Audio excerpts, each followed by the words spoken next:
Magna Carta. I mean, you've definitely heard the name, right? It's legendary, a cornerstone of freedom.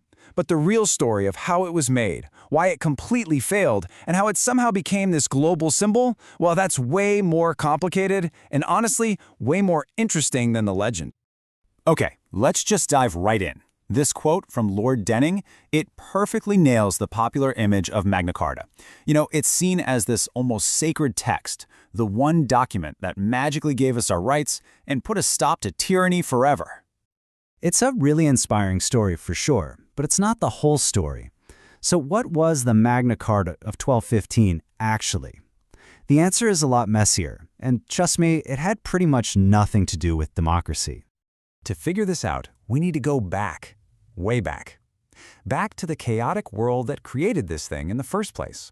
A world with a deeply unpopular king, his extremely angry barons, and a kingdom that was right on the brink of civil war. So, meet King John. By 1215, he was in some serious trouble. He'd lost a hugely expensive war in France, and with it, most of his family's ancestral lands. Now he was trying to pay for it all by squeezing his nobles with absolutely crushing taxes.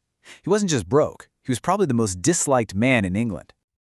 John's whole style of government was based on this one principle, vis et voluntas. It's Latin for force and will, and it meant exactly what it sounds like. The king's will was the law.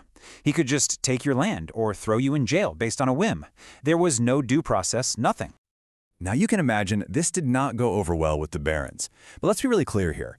These guys weren't some band of idealistic freedom fighters. They were a bunch of powerful, rich aristocrats who were united by one thing and one thing only. They all hated King John and wanted to protect their own money and power. So they ditched their loyalty and marched on London to force his hand. And this brings us to a really crucial point. The document that was signed at Runnymede, it wasn't some grand declaration of human rights. It was something way more practical, and honestly, more desperate. It was a failed peace treaty. And here it is. This is one of the only 4 surviving copies of that original 1215 charter. It was mostly brokered by the Archbishop of Canterbury, a man whose main goal was just to stop the whole kingdom from tearing itself apart. It was a last-ditch, desperate attempt to keep the peace. But at the very heart of the charter was its most radical and kinda crazy part, Clause 61. It basically set up a committee of 25 barons who had the power to seize all the king's castles and lands if he broke the agreement.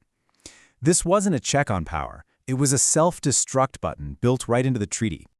And the collapse of this so-called Great Charter, it was shockingly fast. I mean, it's sealed in mid-June. By September, it's totally irrelevant. King John immediately writes to the Pope to complain, and by late August, the Pope voids the whole thing. The next month, England is in the middle of a full-blown civil war. The peace treaty lasted less than 3 months. The final nail in the coffin was hammered in by Pope Innocent III. He took one look at it and declared the charter illegal and unjust, basically because you can't force a king to sign something under threat. And with that single decree from the highest authority in Europe, the 1215 Magna Carta was officially dead and buried. So, if the original was such a spectacular failure, how in the world did it become the legend we know today?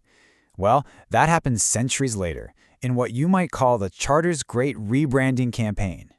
The man most responsible for this total transformation shows up in the 17th century. His name was Sir Edward Coke. He was this brilliant, sharp lawyer who resurrected the long-forgotten Magna Carta and turned it into a powerful weapon against kings who claimed they ruled by divine right and answered only to God. What Coke did was, frankly, genius.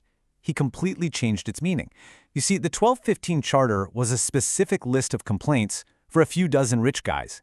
He reimagined it as this incredible, foundational document, a statement of fundamental law that protected the ancient liberties of all English people from the power of any king. But was he right?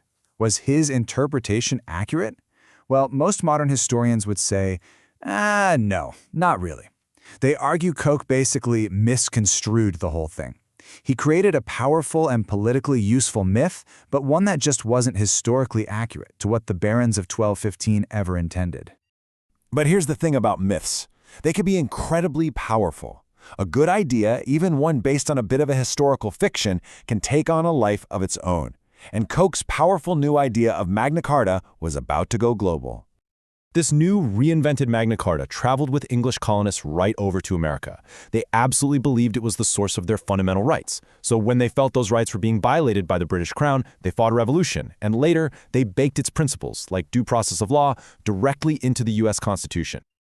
You can literally see this journey in these two images. It's perfect. On the left, you've got this frail medieval parchment. On the right, a massive golden replica displayed like a holy relic in the U.S. Capitol.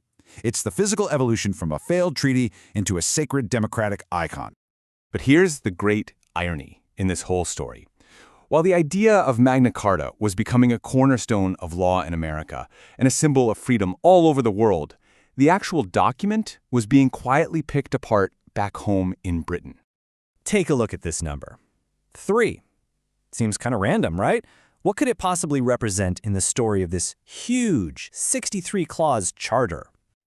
That's the number of clauses from Magna Carta that are still actual enforceable law in the United Kingdom today. Just 3. Over the last couple of centuries, Parliament has formally repealed almost the entire document. Its legal power in the country where it was born is almost completely gone.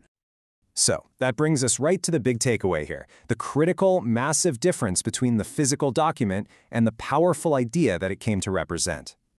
Ultimately, it means there are really two Magna Cartas. You've got the historical document of 1215, a practical, self-serving, and totally failed peace deal. And then you have the symbolic idea, a timeless, universal icon of liberty and the rule of law. And this leaves us with a final kind of provocative thought about how history itself works.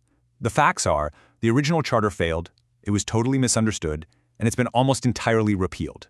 And yet, the idea it sparked helped shape the modern world. So which one is more powerful? The document that was written, or the idea it became?